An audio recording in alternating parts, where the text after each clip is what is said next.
Hello, I'm Deborah Malone, founder of The Internationalist and host of Internationalist Marketing TV. Today's guest is Martyn Etherington, Senior Vice President and Chief Marketing Officer of BMC Software. It is a pleasure to be spending some time with you now, even though it may be virtual, but please welcome to the show. I'm just thrilled to have you. Deborah, it's always great to see you, and it's great to spend the next 20 or 30 minutes together. So looking forward to it. Oh, wonderful, wonderful. Well, look, why don't we start out very broadly, and let's begin with BMC. Obviously, it's a software and services company. It's dedicated to innovation and wonderful things like reinventing business with solutions to complex IT problems. Um, certainly it's a company that's always on the cutting edge, and I'm just curious because it's got to be daunting for a CMO who's working for a cutting edge company with over 10,000 global customers. I mean, how that must be such a weight on your shoulders every day to figure out that you have marketing be just as inventive. Well, not really. I mean, I take business very, very seriously. I don't take myself that seriously. Look, no, in my business, nobody dies. I mean, I'm not in the medical business or the armed forces, so it's relatively speaking. Yeah, I take it with all seriousness. I mean, we've got a great business model, and we've been around for 42 years. We're a $2.2 billion company. We're growing, and we've got a very successful business model. And under the new leadership of Ayman Syed, who joined us about 3 years ago, he's really been quite masterful in transforming our business to being very customer-centric and a growth company. So, no, it's not daunting. It's a pleasure and also a privilege to get to do what I do, and that's transform a brand and transform a business. Well, and transform is certainly one of those words that we hear a lot about now, and it seems to be essential. And in a post-COVID era, transformation might suddenly be the time span of 2 weeks now instead of 2 years. But I just wonder, though, on that theme of transformation, um, PMC also really is an advocate for what they call the ongoing evolution to an autonomous digital enterprise. And I know that may not have come off as trippingly off the tongue as it may have been, but certainly autonomous is the core there. So can you talk a little bit about what that means and how that relates to transformation? Yeah, I mean, literally everything we do. I mean, every company, unless you're a government agency, their task is to drive profitable growth. And they do so through business outcomes, whether it's customer excellence, customer experience, continuous innovation, business excellence, and also they want to do it sustainably. So what we mean by autonomous digital enterprise is we think about it as digital transformation, but we do so by orchestrating data through AI, through multiple capabilities to enable a business to use data, to orchestrate data better, to have greater observability into that data, all within the service of digital transformation to drive one or more of those business outcomes. Customer experience, innovation, operational excellence, and doing it sustainably. It's really the essence of what we call autonomous digital enterprise. The autonomous word always, sticks in my mind. Is that meant that it's trying to ensure that businesses really survive with their own wits, so to speak, and that they can, with the right transformation, be able to just operate somewhat independently? I mean, I know we're all interconnected. It's the autonomous that I'm curious about. Well, it's really, if you think about autonomous, it's really the frictionless. I mean, that's nirvana. We're some ways off of that ultimate goal, but autonomous is to take the friction away from having people involved as much as possible and automating processes in the service of those business outcomes. So it's certainly not Big Brother. It's not scary. It really is about getting as efficient as possible in the service of providing a great or delightful customer experience at the end of the day. Delightful sounds terrific. There's also another word that you've been using since we've begun the conversation, and that's growth. I do recall that when you were named in the pre-COVID era, one of our internationalists of the year, that one of the things that you talked about was a number of things mattered to you, and it was driving revenue, driving market share, and also driving brand growth. Um, Now, certainly, that's all um, part and parcel of transformation, I'm sure. But are these things still paramount today? Are they evergreen issues? Yeah, I think ultimately everyone wants to drive profitable growth. And I think from a marketeer, it's about being relevant to three constituencies. It's about being relevant to your customers, the customers you serve. It's being relevant to the sellers that you work with, who sell to those customers. And ultimately, it's got to be relevant to the business. And that shows up in driving profitable growth. And the reason why I harpen on to that, I'm really, really, really focused upon this is how many years, Deborah, have I known you and been in the market, when you always hear about the CMOs wringing their hands, a little bit whiny about not having a seat at the table. It's about relevancy. If you're more relevant to your customer, relevant to the sales team, relevant to the business, drive profitable growth, opportunities open up. You get a seat at the table, you become relevant, and you actually drive customer performance, you drive business performance.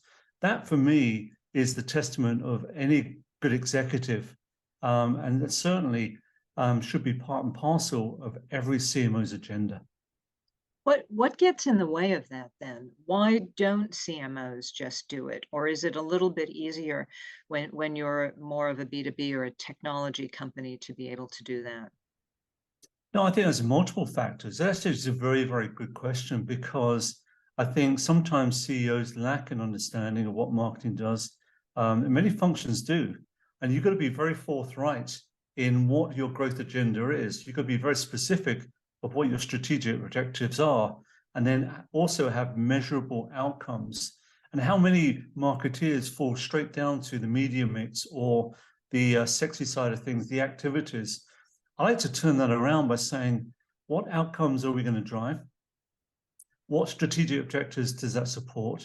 And only then do we ever talk about an activity. And we certainly don't want to get down to activities when we're talking with different functions. So it really is about a lack of understanding of sometimes the marketing function, but also it requires a fearless CMO to really set forth an agenda and stick on that agenda, regardless of being pulled from pillar and post, and really stay focused on delivering against that promise.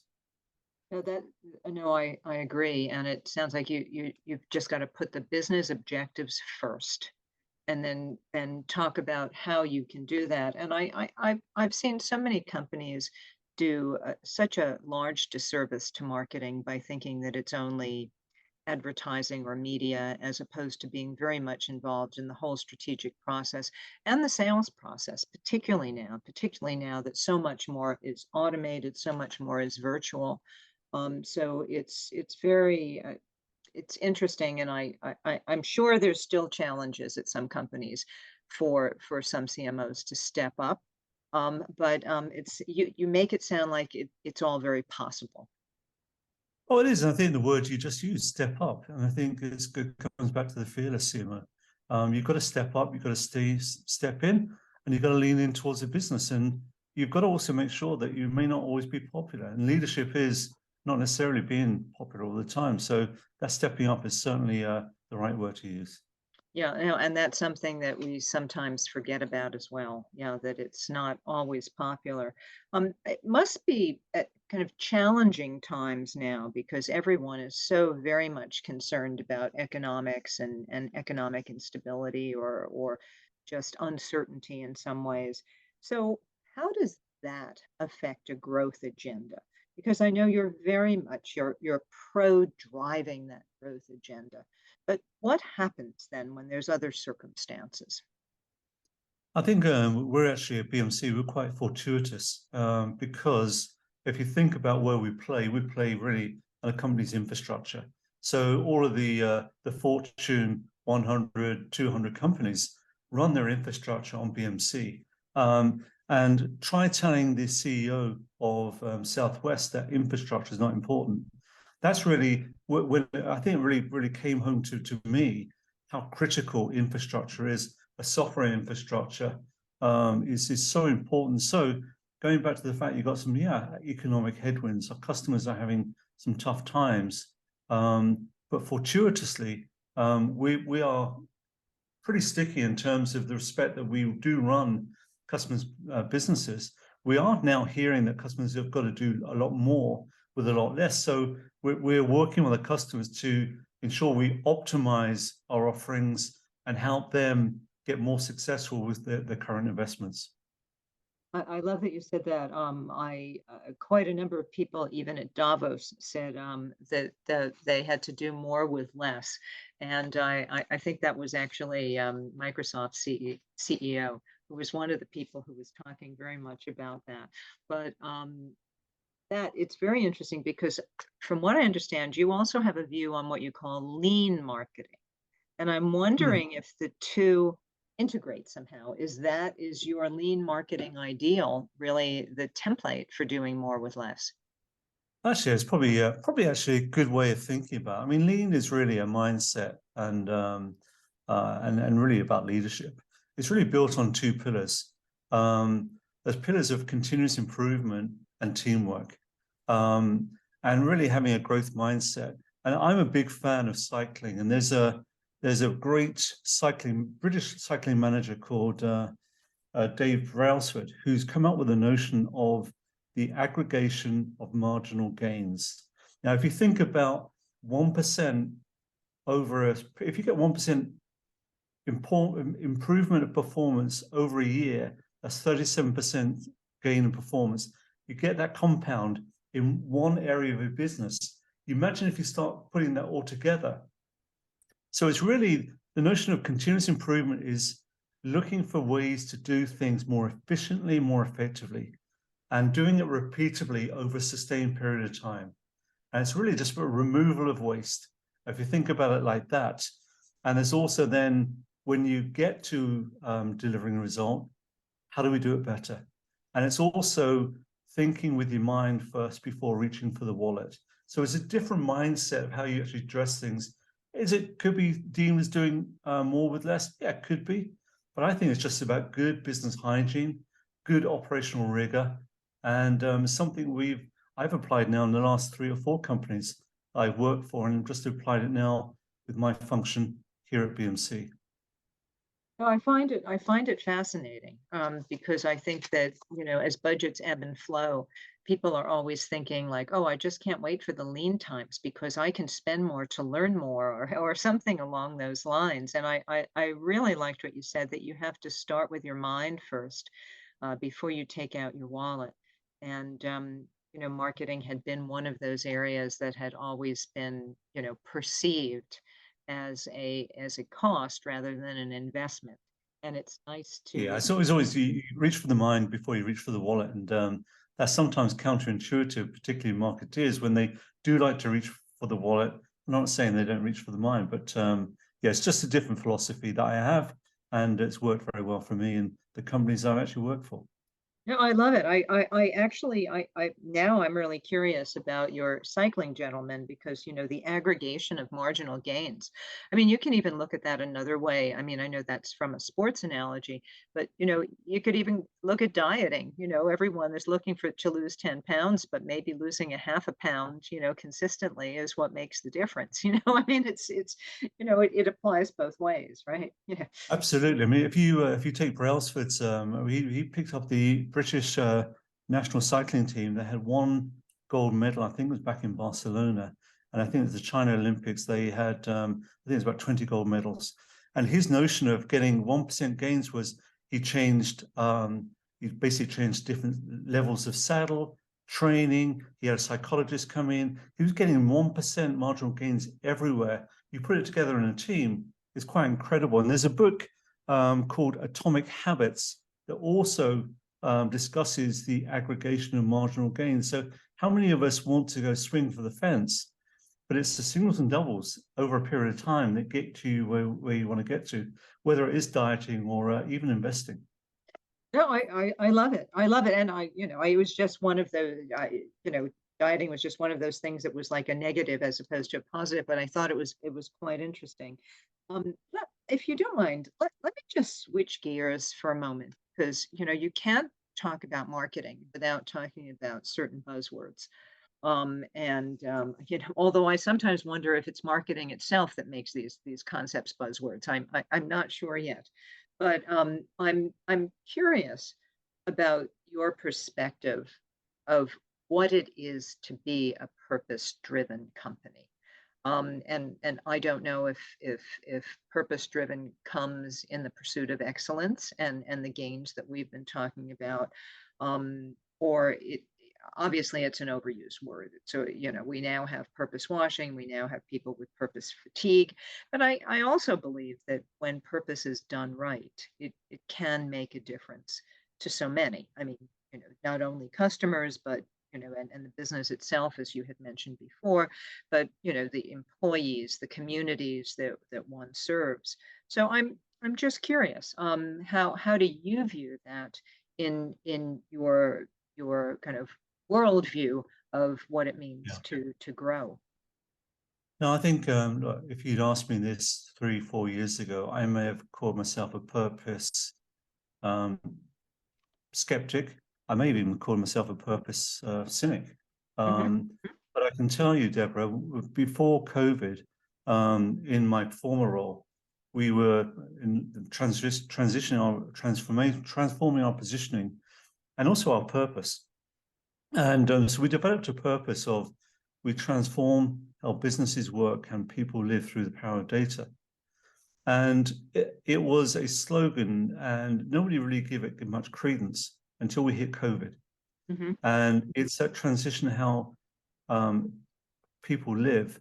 We suddenly saw it in practice. And it wasn't us, it wasn't the managers, it wasn't the leadership, it was our employees living that purpose.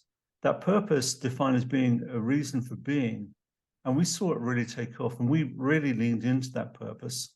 And like, for instance, I give examples where we showed up to companies, not only who businesses were taking off, but also the airlines and the car rentals and the hotel chains that were our customers. We lent into them. We were offering better terms, free training, and ratcheting back on some of the contracts to allow them to get through that. That wasn't driven by us, the leadership team. That was a purposeful company that really embraced that and delivered that. Now, at BMC, once again, the purpose doesn't come from the leadership team. It's almost, I think, demanded now from the employees. And you've only got to look at our social media following. There's always something where we're doing some purposeful thing in the pursuit of growing our business, but also improving the world. So this once purpose skeptic or once purpose cynic, if you will, is now certainly a champion of that and an enabler of that too, because I'm a firm believer that purpose done well is the reason for being. It gives people a reason for showing up every day, and that's got to be the anchor of all company strategies. So it's not an afterthought, it is the anchor. And I've changed my perception of that as we went through COVID. No, that it's interesting that you say that. It really is, and I appreciate your honesty on that because, as I say, it is so easy with buzzwords and so on to be a bit skeptical. One of the things that I find with purpose is those companies that really seem to do well on the purpose scale, if you don't mind, is are those that make sure that the actions speak a lot louder than, for example, the words, pasted on the homepage of a website. And it's the actions that you're right that usually come from the employees themselves that ladder up to everything working in some way. But that's hard for a lot of people. And I think, unfortunately, a lot of companies think that, oh, well, I can't have a purpose unless I'm really saving the world. But, isn't it good enough just to say that you're just trying to do, your work as well as it can be done? Yeah, I think so. I think it's doing it well, doing it for the right reasons, and making a mark on the world in a positive sense. And I think the way to think about this, how often do you see companies build all of their programs around the 1 or 2% who may do something silly or inappropriate? I like to build our programs around the majority. So really looking at the unedited but authentic voices of our employees and celebrate them. They are the people that really bring purpose to life in their actions, not through pandering to different causes, but through actually showing up and making a difference to our customers, to their customers, and also to our planet as well. And that's what really excites me about perhaps the newer generation coming through, is they've got purpose built in. And I think it bodes well for the world and for business in general as this new demographic comes through and takes over. And I think that's really gives me hope for the future. Yeah, and I think that maybe with some direction, I think that they would be delighted to apply their innovation to some specific needs that companies could use, and I think that could really get them engaged. I mean, so often, you think of people as just being wonderfully innovative, and sometimes when that innovation is directed towards something specific, like I don't know, sustainable packaging, whatever it might be, their ideas can just be directed in such a positive way. Oh, absolutely. I also like to do this notion called reverse mentoring, which is I get a lot from my teams. Leaders don't have a monopoly of great ideas. In fact, they probably rarely don't. But where I learn the most is the people close to our customers, the people on the front lines, the people on our digital teams, our social teams, who are thinking things I would never have thought of. For me, that's a positive enforcement. It's a force multiplier. I get energized by speaking to these people, and it's not about me having those ideas. And it goes back to that new demographic of, and that's why I'm so very optimistic about the future of business and, in a macro sense, the future of our world. No, I'm actually positive about the future of business, particularly when you see things like Edelman's Trust Barometer, and now corporations are considered far more ethical and far more capable than governments, and Yeah. we'd like to see both of them on equal footing, quite frankly. But I do think that makes the responsibility of business so much broader. So I'm Yeah, I mean, how many times have we've grown up and with the business person that had the hot head and the cold heart and was applauded? That's turned around now. It's the cooler head but the warm heart. I think that's just the way that the people have changed, and the way that the world demands that people think, change, and act. And again, it goes back to the positive side of things. No, it's interesting. It's funny. I've been thinking about these notions quite a bit, because the Internationalists turned 20 at the end of January, and I was thinking a little bit about, as you were saying, about leadership and how you can get ideas so often from other people, and maybe leaders aren't always the one with the ideas, but maybe I think what leaders do have is they do have that usually that experience and that perspective that enables things, to your point, not to be as hot-headed, but to maybe think first, open wallets a little bit later, see how, a memory where, it did work in this situation at another company and it could work here and it may, yeah. So I think that those are some of the other skills, which is kind of interesting. Well, I think so. And I think also one thing I'm learning and clearly with gray hair, there's not blonde on the side there. Experience, with experience comes confidence, and confidence comes from making a ton of mistakes over the past. And I think that gives you that fearlessness, I think, to try new things, adapt to new things, and lead differently, and lead more humbly, and be more into servant leadership than perhaps I would have done 10, 15, or maybe 20 years ago. So I think it's just a different trajectory. I'm not saying my way is the right way, but something I've learned and become more comfortable as I mature. No, I think that's wonderful. I think it's wonderful. Well, if that's the case, then what would you advise to new CMOs today or to young marketing leaders? I think be fearless, number one. Have your curiosity for growth. but also treat your people with respect and empower and enable your people and protect them. Because one of the things I've learned over the years is you get tremendous loyalty if you act as a servant leader and you provide air cover. As my team, I always say, the bullets kind of come through me before it gets to you. And fear is the biggest inhibitor to innovation and creativity and growth. So remove the fear from yourself, from your teams, clear objectives, a growth mentality, and deliver results, and everything will be fine. All right, hold on. I better write even faster. Last line, everything will be fine. So everything will be fine. Nobody dies in our world. I tell you, as I started here, it's not daunting. Look, we live in a costed world in high-tech B2B marketing, but it's all good. Oh, no, that's a wonderful way to say it. Okay, so on that note, what's next for you and for BMC? A continuous growth, and I think getting more in tune with our customers and customer success. And I think it's something that we really, really heavily focus on is driving that customer success. And the way that we're going to grow is also through our partners as well and broadening our partner ecosystem.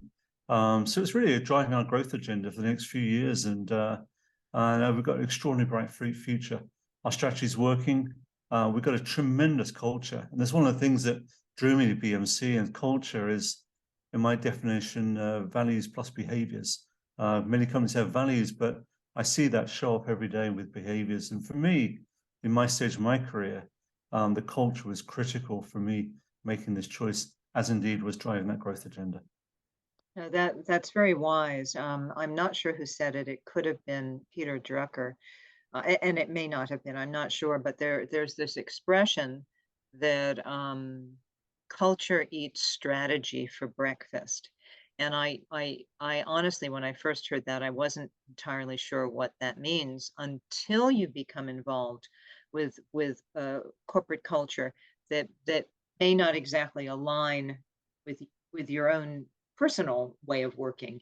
And then you start to realize that no matter how strategic you'd like to be, or no matter what you'd like to achieve, that Yeah, it may not work within a certain culture, so it can be absolutely. very personal. We also point to the late, great Peter Drucker, and there's something I always tell some of my younger members of staff is to go and read the past masters. Peter Drucker, his philosophy is as powerful today as it was then. David Ogilvy, his way of describing advertising then, the mediums may have changed, but the philosophy remains the same. So as much as I like to lean in and learn from what I call the cool kids on my team, I also try to point them to some of the past masters because they're equally important. And I love the quote that you just referenced by Peter Drucker. No, you're absolutely right, and I think one of the things that's great about reading that is just the pure simplicity with which they say a lot of things, that you keep returning to some of those statements, and they mean different things at different times of your life or your career, and they stick with you, and you suddenly get this aha moment where you're like, oh, now I get it. Now I get it. Yeah, yeah. Well, you have been a joy to talk to, and I feel that it was as much of a business and marketing conversation as it was a personal growth and development conversation at this point. Perhaps they're And it all very doesn't much aligned. cost me $200 an hour to have a therapist here. So this is work both ways, Deborah.